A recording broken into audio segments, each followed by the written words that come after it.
नमस्कार दोस्तों, एक बार फिर से आप सभी का बहुत बहुत स्वागत है मेरे चैनल यानी कि नंदिनी एंड आस्था के चैनल में। तो आज का जो ब्लॉग है वो मॉर्निंग टू आफ्टरनून तक का है मेरे हिसाब से, और बहुत ही अच्छा ब्लॉग है, प्यारा ब्लॉग है। ये बिल्कुल सुबह का टाइम है और आस्था सुबह सुबह एकदम उठकर और बाहर की तरफ ऐसे आ रही है जैसे बिल्कुल ठंड ना हो इन दिनों। तो मैंने झाड़ू लगा दिया है पूरे घर की और नहा धो के आ गई हूँ और खाना बनाने लगी हूँ। पूजा पाठ वगैरह मैंने कर दिया है। यहाँ पे आग सिपचा ले रही हूँ, चूल्हा जला दूंगी, फिर खाना बनाऊंगी।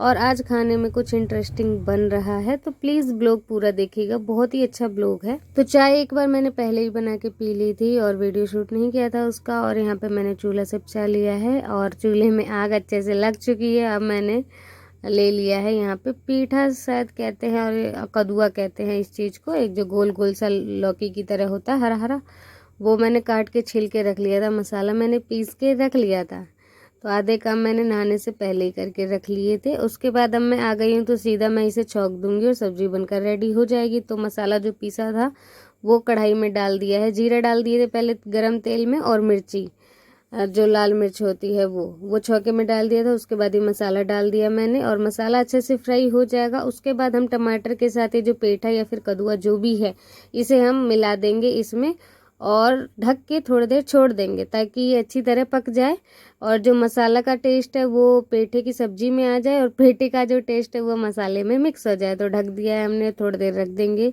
ढक के। और इसके बाद ये सब्जी अब बनकर रेडी हो गई है। जब तक ये सब्जी बन रही थी इतनी देर में मैंने प्याज लहसुन टमाटर और ये सब काट के रख लिया था, क्योंकि रात के जो बचे हुए चावल होते हैं वो आप कभी ना फेंकें, क्योंकि उससे इतनी टेस्टी रेसिपी बनती है वाकई में कि आप एक बार अगर बनाएंगे ना तो आप हमेशा सोचेंगे कि आपके रात के चावल बच जाएं या फिर सुबह के चावल बच जाएं, जो कि आप दूसरे टाइम छौके में लगाएं। तो बहुत ही टेस्टी रेसिपी ये बनती है। जैसे कि आप देख रहे हैं मैंने इस प्लेट में प्याज मिर्ची लहसुन की कलियां 2-4 और टमाटर और धनिया काट के रख लिया है। अब यहाँ पे मैंने छौके में डाल दिया है लहसुन जीरा और जो हरी मिर्च मैंने काटी थी वो, इन तीनों को पहले छौंक दिया है मैंने। और वो जब फ्राई हो गए लाल हो गए उसके बाद मैंने इसमें डाला है प्याज। प्याज फ्राई हो जाएगा उसके बाद ये जो टमाटर और धनिया एक साथ रखा है ये मैं ऐड कर दूंगी। तो यहाँ पे थोड़ी देर के लिए रुकते हैं, जब तक प्याज हमारा जो है भुन ना जाए अच्छी तरीके से तब तक हम रुकते हैं। और प्याज जैसे ही भुन जाएगा थोड़ा सा लाल हो जाएगा, ज़्यादा भी हमें प्याज को पकाना नहीं है अच्छी तरह। और यहाँ पे प्याज जो है थोड़ा सा फ्राई हो गया था। अब यहाँ टमाटर और धनिया हमने डाल दिया है। इसमें मैं डालूंगी नमक हल्दी और पिसी मिर्च, ये मैंने पिसी मिर्च डाल दी। और गरम मसाला अगर आप डालना चाहें तो डालें, और नहीं मैंने यहाँ पे नहीं डाला है। लेकिन आज के दिन मैंने सिंपल सा सोचा कि सिंपल बिल्कुल रहे, लेकिन मिर्च का ज़रूरी है क्योंकि चटपटी चीज़ बना रहे हैं और मिर्च अगर नहीं रहेगी तो अच्छा नहीं लगेगा। तो ये जो रात का बचा हुआ चावल था वो मैंने इसमें ऐड कर दिया और नमक पहले ही ऐड कर दिया था। तो अब जो टमाटर का खट्टापन और नमक का टेस्ट है इन सभी को, सभी चीज़ मिलके ना आपस में इतना बढ़िया ये चावल फ्राई हुआ है कि आप मत ही पूछिए, बहुत बढ़िया चावल फ्राई हुआ था। यहाँ पे मैंने इस कटोरे में चढ़ा दी थी अपने लिए चाय और आटा मैंने गूंथ के रख लिया था।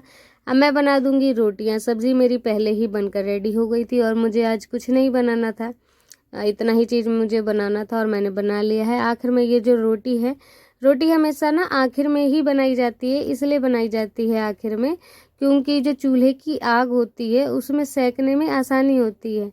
जैसे कि हमने स्टार्टिंग में ही अगर चूल्हा जला के और सीधे रोटी बनाना स्टार्ट किया तो आँच नहीं होती, जिसके कारण रोटियां नहीं पक पाती है ढंग से, क्योंकि हम तवे पे रोटियां नहीं सेकते हैं। हम जो चूल्हे की आँच होती है, गरम गरम कोयला जो बच जाता है उसमें सेकते हैं। जैसे कि ये मैंने कंडे के टुकड़े को फोड़ दिया और इस पे रोटी मैंने रख दी। आप खुद ही देख सकते हैं रोटी कितनी अच्छी तरह फूल गई थी। यहाँ पे देखिए अभी सफाई नहीं की है मैंने, तो धूप निकल आई है और धूप तेज हो गई है। तो मैं सोच रही हूँ क्यों ना जो नान जब वो धो के फैला दूँ ताकि सूख जाए शाम तक। और यहाँ पे ले लिया पानी। तो आइए आज मैं आप सभी को दिखाती हूँ कि गांव में किस तरह आटा खुद ही तैयार करवाते हैं। घर में ही लोग आटा पिसा हुआ खरीदते नहीं है कोई भी। यहाँ पे सबके यहाँ खेतों में जो ये गेहूं हुए हैं, मतलब रख रखा है इन्होंने साल भर के लिए, उसको कैसे साफ सुथरा करके और पिसवाते हैं वो मैं आपको दिखाती हूँ। तो ये जो मैंने बोरी में नाज ले रखा था, नाज बोला जाता है यहाँ पे, वैसे हर जगह गेहूँ बोला जाता है, तो उसे मैंने पानी में डाल दिया। और ये जो ऊपर ऊपर आ गए हैं ना, ये गेहूं के कुछ घुने हुए यानी कि सड़े हुए दाने हैं जिसमें कीड़े लग चुके थे, और वो बिल्कुल हल्का हो गया है। हल्का होने के कारण पानी के ऊपर आ गया है। तो मैं क्या करूँगी, इन सभी को निकाल के एक तरफ रख दूंगी साइड में। और अब देखिए पानी बिल्कुल साफ़ है, और मैं इसमें से गेहूँ निकाल निकाल के इस जालीदार बर्तन में रखूँगी, ताकि जो पानी है वो नीचे की तरफ गिरता जाए और गेहूँ सूखता जाए। तो मैंने क्या किया कि गेहूँ ये जो रखा था मैंने इस टोकरी में या फिर डलैया में, आप जो भी कह लीजिए, तो उसका पानी निचुड़ गया था। और अब मैं इन सारे ही गेहूँ को ला के यहाँ पे एक साथ फैला दूंगी। और ये रहा आखिरी था, ये आखिरी टोकरी। तो इतना सा ही गेहूँ था, और ये ना कुछ तो 20-25 किलो गेहूँ है ये, या फिर उससे भी ज़्यादा भी हो सकता है, इतना मुझे अंदाज़ा नहीं है। तो धूप ज़्यादा ना हो जाए, क्योंकि अगर ज़्यादा हो जाता तो शाम तक अच्छी तरह सूख नहीं पाता। तो मैंने सोचा खाना बनाने के बाद तुरंत ही ये काम करूँ, ताकि धूप के रहते भर में मेरा ये काम हो जाए। तो मैं गेहूं को अच्छी तरह फैला दूंगी, और ताकि ये शाम तक, पूरा तो नहीं सूख पाएगा, 2 या 3 दिन में सूख पाएगा, जिन जैसे कि आजकल की धूप निकल रही है उस हिसाब से 2 दिन तो लग ही जाएगा। तो मैं इसे अच्छी तरह से पतली पतली परत की तरह बिछा के मैं इस पे सुखा दूंगी इसे। तो इसके बाद आइए और भी काम है वो मैं करूँगी, लेकिन उससे पहले मैं आप सभी को बताना चाहूँगी कि आप सभी कमेंट भी करते हैं कि आप क्या, आपके मम्मी पापा आपको नहीं बुलाते। तो हाँ, ये मेरे कुछ हैं शायद मेरे बुरे कर्म, जिसकी वजह से मेरे मम्मी पापा नहीं बुलाते हैं मुझे। तो जब तक उसका पश्चाताप ना हो जाए और मैं भोग ना लूँ ना वो सारे दुख, जब तक शायद नहीं बुलाएंगे, तो कोई बात नहीं है। मेहनत करते रहो, और पश्चाताप भी मैं कर रही हूँ। तो जैसे कि एक मेरी फैमिली है, मम्मी पापा, जिनसे मैं मिल भी नहीं पा रही हूँ। एक इधर फैमिली है जो कि हमसे बनाए भी नहीं रखना चाहते हैं। तो आज बहुत दुखी थी, क्योंकि सुबह से ही बातें सुनने को मिल रही थी, बहुत ज़्यादा बातें सुना रहे थे सबके सब नहीं, वही एक आदमी बस। तो ना इन सब चीज़ों में लगता है कि माँ बाप की शक्ल देखने का ना, बिल्कुल देख नहीं पाऊंगी अब ज़िंदगी में कभी भी उनकी शक्ल, ऐसा मुझे लगता है कि क्या हो रहा है मेरी लाइफ में, क्यों ये दिन क्यों नहीं जल्दी से छट जा रहे हैं, हट जा रहे हैं। और खुशी का दिन कब आएगा मेरी लाइफ में, मैं यही सोचती हूँ। बहुत टेंशन में हूँ मैं, लेकिन टेंशन में रहती हूँ, लेकिन उसके साथ साथ मैं अपने घर के काम नहीं छोड़ती, क्योंकि ये सब भी बहुत ज़रूरी है। और आस्था स्कूल में है इस समय, और मैं ये सारे अपने काम कर रही हूँ। सुबह ही उसे नहला धुला के मैंने स्कूल भेज दिया था। तो ये कुछ कपड़े हो गए थे मेरे और आस्था के, ये हैं आस्था के पापा के कम ही हैं, और मेरे और आस्था के ज़्यादा हैं। तो मैं इन्हें धो ले रही हूँ, और धो के पानी निचोड़ने के लिए रख दिया है। और यहाँ पे खाना बनाने के बाद मैंने सफाई नहीं करी थी, तो यहाँ पे पहले मैं सफाई कर दूँगी, क्योंकि बिल्कुल बरामदा ये पड़ता है, और कोई भी आएगा जाएगा और ऐसे रखा रहेगा यहाँ पे तो अच्छा नहीं लगेगा। चूल्हे की राख जो होती है ना हमारे यहाँ, वो निकाल दी जाती है ताज़ी ताज़ी ही, और शाम तक नहीं रखा जाता इन्हें। कोई कोई होता है जो नहीं निकालता है, लेकिन हम लोग निकाल देते हैं तुरंत ही। खाना बनाया और राख चूल्हे से बाहर, और सफाई पूरी हो जाती है हमारे इधर।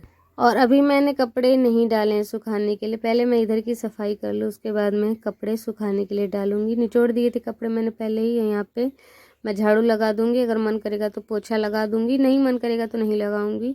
और यहाँ पे चूल्हे की राख जो है ना मैं निकाल दे रही हूँ। और ये देखिए प्यारा सा मटका जैसा ये जो मैंने बनाया है ना दोस्तों, ये मैंने खुद बनाया है। और ये मैंने किस तरह बनाया है, अगर वो देखना चाहेंगे तो आप मेरी पिछली वीडियो में देख सकते हैं। अगर आपको भी बनाने का मन करेगा तो आप बना सकते हैं। बहुत ही इजी स्टेप थे बनाने के इसे, और अभी तक चल रहा है ना। कुछ तो 3 या 4 महीने हो गए हैं, 3 महीना तो हो ही गया होगा, या फिर 2 महीना तो हो ही गया होगा। तो यहाँ पे आ गई हूँ मैं कपड़े डालने। और जो हमारे घर की टाल है वो अभी तक कितनी प्यारी लग रही है, जैसे कि आप देख रहे हैं। और यहाँ पे सेम का पेड़ पीछे की तरफ लग रखा है, उसी के आगे मैंने बांस की 2 बल्लियाँ डाल रखी हैं कपड़े डालने के लिए स्पेशली, कि एक कोने में कपड़े पड़े रहेंगे। और इधर उधर मतलब होता है ना कि लंबी सी रस्सी बांध दो तो आते जाते सिर में बार बार टकराता है। तो ये बढ़िया है कि एक कोने में लगा हुआ है, ना इधर कोई किसी को आना है ना जाना है। और ऊंचाई भी है इतनी कि ये टकराएगा भी नहीं। जैसे कि आप खुद ही देख सकते हैं, मैं ना खटोली पे चढ़ के और कपड़े डाल रही हूँ, मेरी हाइट वहाँ तक पहुँच नहीं पा रही इसके कारण, क्योंकि बहुत ऊंचा वो बल्ला लग रखा है। तो ये मैंने डाल दिए सारे कपड़े, और गेहूं भी सूख रहा है, कपड़े भी सूख जाएंगे। तो सर्दियों के मौसम में सुखाने की बात बहुत दिक्कत हो जाती है। और नांज को तो ऐसा होता है कि आप एक ही बार में इकट्ठे 2-3 बोरी सुखा के रख लें पूरी सर्दी में, तो वो ही सही है, वरना फिर बार बार धूप आता है नहीं आता उसका कोई भरोसा नहीं है। तो यहाँ पे कपड़े मैंने सारे डाल दिए हैं, और अब मैं आ गई हूँ चूल्हे की तरफ। चूल्हा मतलब थोड़ा सा ठंडा हो गया, मेरे को किसी ने कमेंट किया था ठंडे चूल्हे को ही लीपे, तो चूल्हा यहाँ पे हो चुका है ठंडा, और अब मैं चूल्हे को लीप दूंगी। और जो थोड़ी जगह उधर पीछे गंदी सी हो रही है ना तवे के पीछे, इसे भी मैं लीप दूंगी। अच्छा लगने लगता है जब नए सिरे से एकदम मिट्टी से पुताई हो जाए, उसके बाद यहाँ सामान रखने में अच्छा लगता है, और फिर ना नई नई चीज़ें करने में भी ज़्यादा अच्छा लगता है। और यहाँ पे देखिए चूल्हा ना बिल्कुल काला हो चुका है, मैं इसे चारों तरफ से लीप दूंगी। मुझे ऐसा लगता है ना, मुझे अपने चूल्हे को ना मिट्टी की तरफ रख लेना चाहिए, जहाँ पे मैं खटोली बिछी पड़ी थी वहाँ पे, मुझे ऐसा लगता है। तो आप सभी को कैसा लगा है आज का व्लॉग? अगर अच्छा लगा है तो प्लीज़ एक लाइक कीजिएगा और चैनल को सब्सक्राइब कीजिएगा। जो मेरे चैनल पे नए हैं वो प्लीज़ चैनल को सब्सक्राइब करें, ताकि जो आने वाली अच्छी अच्छी वीडियो है वो आप सभी देख सकें। और एक बार प्रे भी कर लीजिएगा कि मेरे जो दुख के बादल है ना वो जल्दी से हट जाएं, और थोड़ा सा खुशी मुझे भी मिल जाए, ताकि जीने की जो एक आस है ना वो मेरी बन जाए। तो यहाँ पे ना नांज फैलाने में आ गई थी, नांज जो सुखाने के लिए रखा था उस पर हाथ फेर दूंगी ताकि धूप में अच्छी तरह सूख